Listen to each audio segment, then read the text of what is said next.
illogical. I think it has. You can't even look at the human being. Go take a look at a penis and go figure out what kind of god would invent that. I just wanted to quickly go over her point about Pakicetus and not having good fossils for it. We have a pretty good fossil of Pakicetus, and it wasn't just the ear bone that was the only part of the fossil that we have that attaches to the whales. The reason the ear bone is brought up so often is that's the part of the fossil that caught the attention and said, wait, this looks like a fucking whale ear. And that's why they started looking in that region for other fossils, which they found. They found tons of transitions between Pakicetus and later whales that share a lot more in common with the whales we have today. The issue is the guy saying, "Oh, you can't have enough change in a certain amount of time." When whale evolution fucking started like 50 something million years, whale evolution from land animals started like 50 something million years ago, and they didn't even become ocean dwellers until like 10 million years after the evolution to water started. So there's a lot of fucking time there for the change to go on. Yeah, well, just that the same bones are involved should be a giveaway right there. Why would whales, if they grew up in the ocean, have the same bones in their ear as we do? I mean, it's just stupid. Ugh. All right, so somebody has to give up their doc. Zombies available. So, oh, thank you very much.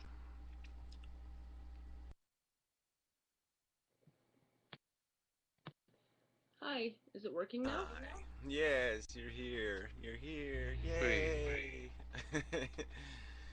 Yeah, you're right next to California. Slap that bitch, will you? Give her a smack. Smack her. Smack her. Smack her a little. God damn, she's gotten more religious.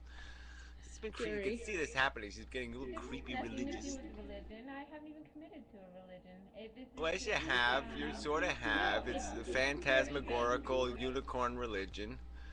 No. It's this idea. I mean, this is nothing. I'm like not saying that you should totally discredit evolution. I mean, micro evolution seems to be plausible. Macro seems a little bit crazy because, like I said down in the text, it's like dogs have always been dogs, bugs have always been bacteria. I mean, like for something to go from being simple to complex is kind of um, irrational to jump off of if you're only going to account for like the fossil records, which are only like five, and in between all this time, I mean, if you only have five, then that's quite a small amount. And these aren't things that I came up with on my own, you know. It's like these are things that are just these are like Well, I know, but that's kind of like evolution. opinions. Evolution isn't going to work the way you want it to provide the proof you want. Okay, Right, but this has nothing to do if with only religion. one in 10 million organisms, let's say, gets fossilized, it's probably even higher than that. It's probably 1 in 100 million that create a good fossil. All right. So and if all the evolution is taking place in the substance, 88%, 90% of evolution is taking place in very small populations, because they'd be too diluted in big populations. So changes could never take place because the it'd be too diluted. So it has to be small, tiny populations. Well, of course, there's no fucking fossil record because first you'd have to find the location that all that evolution took place in, that little isolated region, and then you'd have to have the expectation that a fossil would have been created by that small population, and it's not likely to happen. you keep bringing up macroevolution. Macroevolution, biologists tend to call speciation. You can look up observed instances of speciation on Google, and the first result will be a scientific journal or references to scientific journals, examples of speciation. That means they literally watched the organisms evolve generation after generation, not necessarily animals, but less complex species who don't have a huge generation gap. Go ahead. Yeah, well, they even got that stupid salamander thing.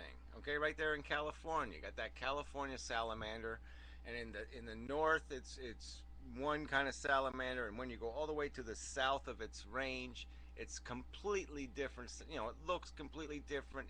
it lives really substantially different, and there's you know, and they're getting very close to being incapable of breeding with each other, you know, mating.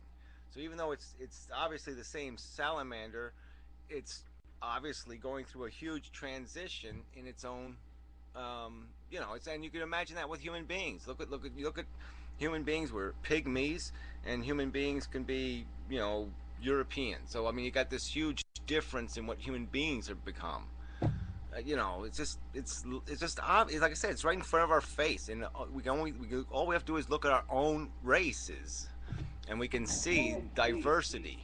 We can see the door wide open to it, and over a very short period of time, 40,000 years, we created basically all of all the races of modern man. Okay, well, like I said, like there can be differences in small versions. Like you and me are different. I mean, like that's plausible, but we're still human. And as for the wicked dragon, I mean, if you're going off of something that was based off bacteria, then that's it's kind of like an equivocation. You know what I'm saying? Like you can't just say, okay, we watched bacteria grow into fungus, so therefore Jungle is humans came from macroevolution is just the accumulation of microevolutionary steps. Is it really that difficult to understand?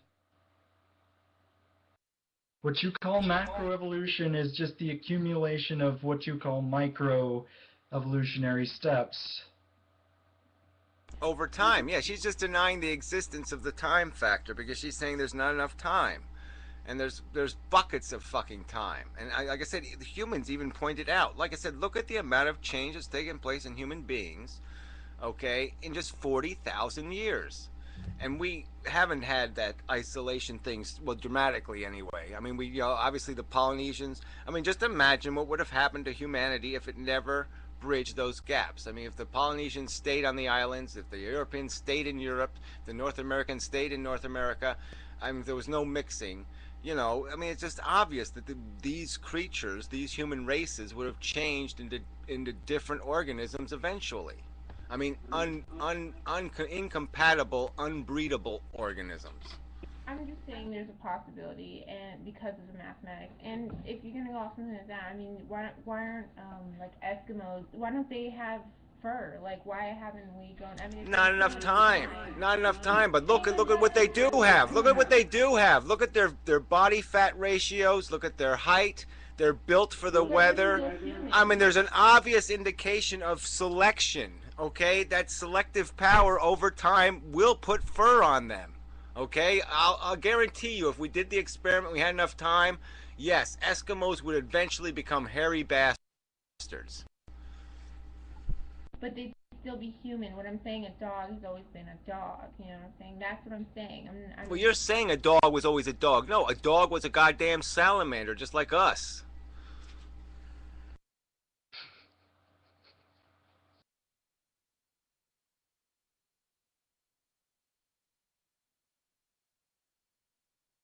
Ah, thumbs How up. do you know a dog was always a dog?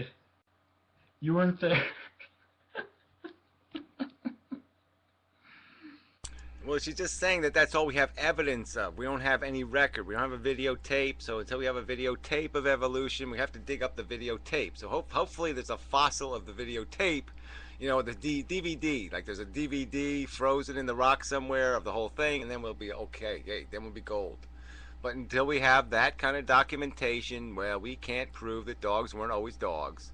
You know, even though there's no dogs back when the dinosaurs were romping around.